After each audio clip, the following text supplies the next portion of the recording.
नमस्कार दोस्तों, स्वागत है आपका एग्ज़ाम वॉरियर के यूट्यूब चैनल पर। अगर आप HP JOIT पोस्ट कोड 965 की तैयारी कर रहे हो तो आपके लिए यहाँ पर एक नई सीरीज़ मैं शुरू कर रहा हूँ जो काफ़ी फ़ायदेमंद रहेगी। इसमें कंप्यूटर लैंग्वेजेस के MCQs आपको करवाए जाएंगे, जैसे C हो गया, HTML, CSS और जावा। आपको कहीं और से कंप्यूटर लैंग्वेजेस पढ़ने की ज़रूरत नहीं है। आप ये मानकर चलें, अगर एग्ज़ाम में C लैंग्वेज से 10 क्वेश्चन आते हैं तो 7 से 8 क्वेश्चन आप आसानी से यहाँ से सॉल्व कर लोगे, अगर आप पूरी वीडियोज़ मेरी देखते हो लैंग्वेजेस MCQs की। क्योंकि यहाँ पर आपको लैंग्वेजेस से रिलेटेड सारे बेसिक एलिमेंट्स करवाए जाएंगे, सिर्फ एक चीज़ छोड़ी जाएगी, वो होगी कोडिंग। अब बहुत से बच्चे ये कहेंगे कि सर कोडिंग से भी तो क्वेश्चन आते हैं। अब आपको एग्जांपल ले लेते हैं JOIT 817 का। उसमें लगभग 9 से 10 क्वेश्चन पूछे गए थे C लैंग्वेज के, उसमें 2 क्वेश्चन पूछे गए थे कोडिंग के, सिर्फ 2 क्वेश्चन कोडिंग के पूछे गए थे। अब आप कोडिंग तैयार करने बैठोगे तो बहुत समय लगेगा। ये प्रैक्टिकल बात मैं कह रहा हूँ कि अगर आप कोडिंग सीखना चाहोगे, 1.5 महीने में कोडिंग नहीं सीखी जाती। आपके पास सिर्फ एक लैंग्वेज नहीं है, आपके पास 4 लैंग्वेजेस तैयार करने को है। 4 लैंग्वेजेस आपको पढ़नी पड़ेगी। उसके अलावा लैंग्वेजेस के अलावा भी बहुत बड़ा सिलेबस बचता है कंप्यूटर का, फिर GK आपको तैयार करना होता है। तो इसीलिए यहाँ पर एक स्पेशल सीरीज़ मैंने शुरू की है। बेसिक एलिमेंट यहाँ पर सारे करवाए जाएंगे, जो भी एक्सपेक्टेड और इंपॉर्टेंट एलिमेंट्स होते हैं लैंग्वेजेस से रिलेटेड, जो चीज़ें आपको पता होनी चाहिए, जिसमें कोडिंग की ज़रूरत नहीं है। बेसिक नॉलेज यहाँ पर आपको दे दिया जाएगा, ताकि जो भी क्वेश्चन आएंगे उसका आप आसानी से आंसर लगा लोगे। अब आज सबसे पहले हम शुरू करेंगे C लैंग्वेज। अब सबसे पहले C लैंग्वेज मैं इसीलिए शुरू कर रहा हूँ, जितनी भी लैंग्वेजेस कंप्यूटर की है जो एग्ज़ाम में पूछी जाती है, सबसे इंपॉर्टेंट है C language.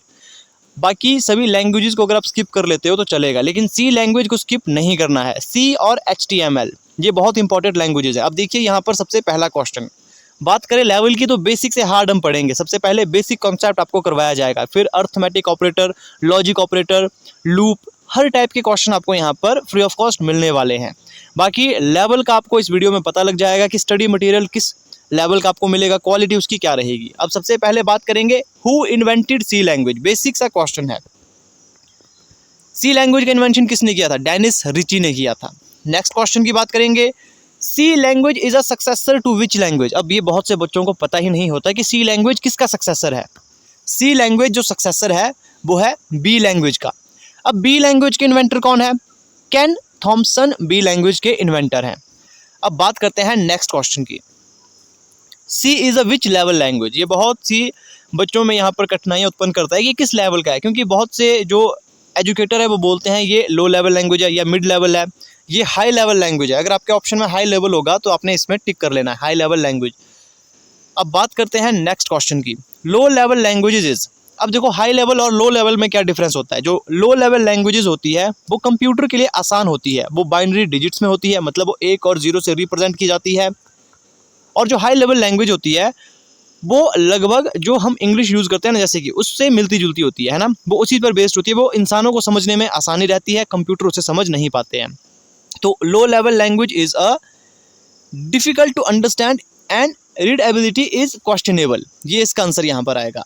High level language is a, इसका जो सही आंसर आएगा यहाँ पर आएगा option A, human readable like language. जैसे C लैंग्वेज, इसमें क्या होता है कि जो हम अल्फ़ाबेट ABC का यूज़ करते हैं उसी का यूज़ इसमें किया जाता है। बाकी जैसे जो लो लेवल लैंग्वेजेस होती है उसमें 0 और 1 का यूज़ किया जाता है, इन्हें बाइनरी कोड कहा जाता है, फिर बाइनरी नंबर इन्हें कहा जाता है। नेक्स्ट क्वेश्चन की बात करेंगे, C is a which level languages, ये हम पढ़ चुके हैं, ये हाई लेवल लैंग्वेज है। C is a blank type of programming language. अब ये भी ज़रूरी है, बेसिक चीज़ें आपको पता होनी चाहिए। ये प्रोसीजरल है, ऑब्जेक्ट ओरिएंटेड है, विच लेवल प्रोग्रामिंग है। तो जो C है वो है procedural programming language. Next question की यहाँ से बात करते हैं, C language was invented in which laboratories. किस लेबोरेटरी में इसका इन्वेंशन किया गया था? ये तो बहुत से बच्चों को पता होगा, AT&T बेल लेबोरेटरी में इसका यूज़ किया गया था। अब ये बहुत इंपॉर्टेंट क्वेश्चन है, BCPL language is also called. BCPL language को क्या कहा जाता है? अब देखिए, इसे C लैंग्वेज कहा जाता है, B या फिर D या नन। तो इसका जो सही आंसर यहाँ पर आएगा, तो इसमें जो सही आंसर यहाँ पर होगा वो होगा नन ऑफ द अबव, क्योंकि BCPL लैंग्वेज को इनमें से कुछ भी नहीं कहा जाता। बहुत से बच्चे इसमें B लैंग्वेज इसमें टिक नहीं कर सकते। इसका रीज़न मैं आपको नेक्स्ट क्वेश्चन में बता देता हूँ। C language was invented to develop which operating system. तो ये जो C लैंग्वेज का जो इन्वेंशन मेन रूप से किया गया था वो यूनिक्स ऑपरेटिंग सिस्टम के लिए किया गया था। नेक्स्ट क्वेश्चन की बात करते हैं, C language was invented in the year. तो सी लैंग्वेज का जो इन्वेंशन हुआ था वो 1972 में हुआ था। नेक्स्ट क्वेश्चन की बात करेंगे, C language is used in development of. तो सारे एप्लीकेशन में सी लैंग्वेज का यूज़ किया जाता है। नेक्स्ट क्वेश्चन की अगर बात करते हैं, a C program is a combination of. ये किस किस का कॉम्बिनेशन है? स्टेटमेंट का, फंक्शन का, वेरिएबल का। ये सभी का कॉम्बिनेशन होता है, स्टेटमेंट भी, फंक्शन भी, वेरिएबल भी। नेक्स्ट क्वेश्चन की अगर बात करते हैं, what is an identifier in C language. Identifier इसमें क्या होता है? नेम ऑफ फंक्शन और variable, name of macros, name of structure और यूनियन। तो ये ऑल ऑफ द अबव यहाँ पर आएगा। जो आइडेंटिफायर होते हैं इसमें ये सब होते हैं। अब यहाँ पर बात करते हैं, व्हाट एन आइडेंटिफायर में कंटेन। आइडेंटिफायर में हम क्या कंटेन कर सकते हैं? देखो, छोटा ए छोटा जेड, मतलब छोटी ए बी सी, और अल्फ़ाबेटिक जो यहाँ पर कैपिटल में होते हैं वो भी यहाँ पर होते हैं। Unicode alphabet characters, other languages, या फिर अंडरस्कोर, या फिर नंबर 0 to 9। तो इसमें ये सभी इंक्लूड होते हैं। जो आइडेंटिफायर में छोटी ए बी सी, बड़ी ए बी सी भी होती है, उसके बाद अंडरस्कोर भी होता है, और नंबर सिस्टम जो नंबर होता है, माफ़ कीजिएगा, जो नंबर 0 से 9 होता है, ये भी इसमें इंक्लूड किया जाता है। तो आइडेंटिफायर में ये सभी चीज़ें इंक्लूड की जाती है। अब यहाँ पर बात करते हैं नेक्स्ट क्वेश्चन की। तो अब नेक्स्ट क्वेश्चन यहाँ पर पूछा गया है, what is the number of characters use to distinguish identifier और name of function and global variable. तो ये कितने होते हैं? तो ये होते हैं 31। नेक्स्ट क्वेश्चन की बात करते हैं, what is length of N identifier that is unique for non global variable and non function names. तो इसकी जो लेंथ होती है वो होती है 63। अब इसमें समझाने वाली बात कुछ नहीं है, ये आपको याद रखनी होगी कि किसकी लेंथ कितनी है। नेक्स्ट क्वेश्चन है, N identifier can start with alphabet, underscore, any character that can be typed on keyword, या फिर ऑप्शन ए एंड बी। अब ये मैं पहले आपको करवा चुका था। जो आइडेंटिफायर होते हैं वो अल्फ़ाबेट से होते हैं, अंडरस्कोर से भी होते हैं, लेकिन कोई भी अल्फ़ाबेट, अब जैसे कीबोर्ड में बहुत से अल्फ़ाबेट होते हैं स्पेशल पर्पस, जैसे कि जो स्पेशल सिंबल हो, जैसे डॉलर साइन ले लीजिए, इस तरह से जो हैश होता है, उससे ये स्टार्ट नहीं होते हैं। तो इस यहाँ पर सिर्फ ऑप्शन ए और बी सही होगा, मतलब ऑप्शन डी सही है यहाँ पर।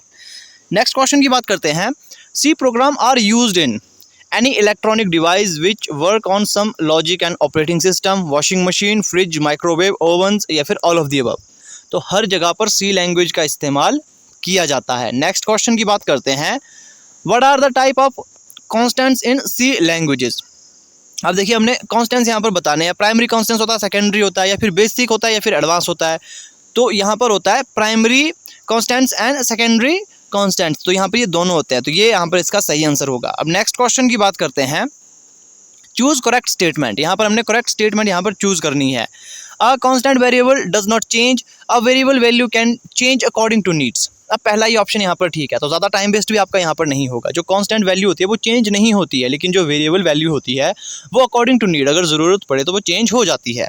नेक्स्ट क्वेश्चन की बात करते हैं, फाइंड एन इंटीजर कांस्टेंट। यहाँ पर अब देखो, इंटीजर और फ्लोट में आपको डिफरेंस इजीली बता लेता हूँ। देखो, इंटीजर क्या होता है? एक पूरी संपूर्ण जो वैल्यू होती है वो इंटीजर कहलाती है, जैसे जिसमें कोई भी पॉइंट वगैरह नहीं होता। जैसे ऑप्शन बी यहाँ पर है, आप देख रहे हो ऑप्शन बी यहाँ पर है, ये इंटीजर है। इंटीजर क्यों है? क्योंकि इसमें ना तो कोई दशमलव का ना ही कोई कॉमे का यूज़ किया गया है ना। तो ये इंटीजर कहलाते हैं। अब वही बात की जाए अगर फ्लोटिंग पॉइंट, तो फ्लोटिंग पॉइंट में क्या होता है कि इसमें डेसिमल का यूज़ होता है, ठीक है।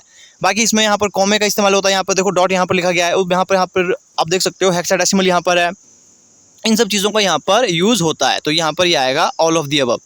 तो फ्लोटिंग पॉइंट का आपको पता लग चुका होगा। इंटीजर मतलब जो संपूर्ण अपने आप में वैल्यू होनी चाहिए, जैसे उसमें कोई भी दशमलव में संख्या नहीं होनी चाहिए, वो संपूर्ण होनी चाहिए। बाकी फ्लोटिंग में दशमलव वाली भी आ जाती है। बाकी अब नेक्स्ट क्वेश्चन की बात करते हैं, फाइंड अ करैक्टर कॉन्स्टेंट्स। अब देखिए, करैक्टर कॉन्स्टेंट्स यहाँ पर फाइंड करना, तो मैं डायरेक्ट आपको इसका आंसर बता देता हूँ। इसका आंसर यहाँ पर होगा ऑल ऑफ द अबव। जो करैक्टर कांस्टेंट होता है इसमें क्या होता है, एक सिंगल करैक्टर यूज़ किया जाता है, फिर यहाँ पर इस प्रकार से सेमीकोलन, माफ़ कीजिएगा सेमीकोलन नहीं, इसमें यहाँ पर कोट्स जो यहाँ पर इस तरह से यूज़ किए गए हैं, ये कोट्स इसमें यूज़ किए जाते हैं। जो भी करैक्टर कांस्टेंट्स होते हैं, सिंगल करैक्टर यूज़ होगा और कोट्स इसमें यूज़ होते हैं। अब नेक्स्ट क्वेश्चन की बात करते हैं, a variable of a particular type can hold only a constant of a some type. तो यहाँ पर आंसर हमने चूज़ करना है, ये ट्रू और फॉल्स है, तो यहाँ पर इसका ट्रू होगा, ये सही बात कही गई है। अब नेक्स्ट क्वेश्चन की बात करते हैं, choose a right statement. Integer my age 10, यहाँ पर लिखा है, फिर इंटीजर माई, फिर अंडरस्कोर एज। अब यहाँ पर बता दो, यहाँ पर पहला ही ऑप्शन ठीक है, क्योंकि जो इंटीजर यहाँ पर जो यहाँ पर ये स्टेटमेंट दिखाई गई है, इसमें यहाँ पर सिर्फ अंडरस्कोर यूज़ किया जाता है। तो जो इंटीजर वैल्यू होती है उसमें क्या होता है, सिर्फ अंडरस्कोर इसमें यूज़ किया जाता है। इसमें कोई भी कॉमा या फिर स्पेस, इस तरह से कुछ भी यूज़ यहाँ पर नहीं किया जाता है। नेक्स्ट क्वेश्चन की बात करते हैं। Number of keywords present in C languages are. Number of keywords, माफ कीजिएगा, कीवर्ड नहीं है, कीवर्ड्स हैं। तो जो सी लैंग्वेजेस के कीवर्ड्स होते हैं वो 32 होते हैं। नेक्स्ट वीडियो इन 32 कीवर्ड्स पर ही होगी, क्योंकि इन कीवर्ड से भी बहुत से क्वेश्चन पूछे जाते हैं। बहुत इंपॉर्टेंट होता है ये कीवर्ड, इसे याद करने की ट्रिक भी आपको बता दी जाएगी। अब बात करते हैं नेक्स्ट क्वेश्चन की। Each statement in a C program should end with. तो जो भी स्टेटमेंट होती है वो एंड होती है सी प्रोग्राम में किससे? वो होती है सेमी कॉलन से। ऑप्शन ए यहाँ पर सही होगा। तो ये कुछ एक क्वेश्चन थे। अब देखिए, मैंने ऊपर जो क्वेश्चन छोड़ा था उसमें मैंने ये कहा था कि जो BCPL लैंग्वेजेज है वो बी का क्या है। बहुत से बच्चे उसमें बी ऑप्शन कर लेंगे कि ये बी का ही नाम है। देखो, जो BCPL जो लैंग्वेज थी वो क्या है, उसका सक्सेसर बी है, ठीक है। ये उसका सक्सेसर बी है, फिर बी का सक्सेसर कौन है? सी लैंग्वेज है। तो ये कुछ एक एक्सप्लेनेशन थी सी लैंग्वेज की, बेसिक चीज़ें ये आपको बतानी थी। ये बेसिक हो चुका, बेसिक कॉन्सेप्ट के क्वेश्चन जो भी आ सकते थे वो मैं आपको बता चुका हूँ। अब बाकी जो क्वेश्चन छूटते हैं वो भी आपको करवा दिया जाएगा। अब नेक्स्ट टॉपिक हमारा रहेगा कीवर्ड्स पर।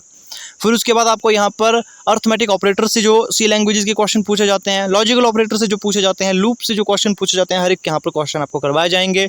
सिर्फ एक चीज़ स्किप की जाएगी, वो होगी कोडिंग। कोडिंग आपको किसी भी लैंग्वेज की नहीं करवाई जाएगी। कोडिंग सीखने के लिए बेसिक नॉलेज होना ज़रूरी है, और इतना समय नहीं है कि आप 4 लैंग्वेजेस का बेसिक कोडिंग सीखते बैठो। तो ज़्यादा सही यही रहेगा कि जो एक्सपेक्टेड MCQs है वो आप करें।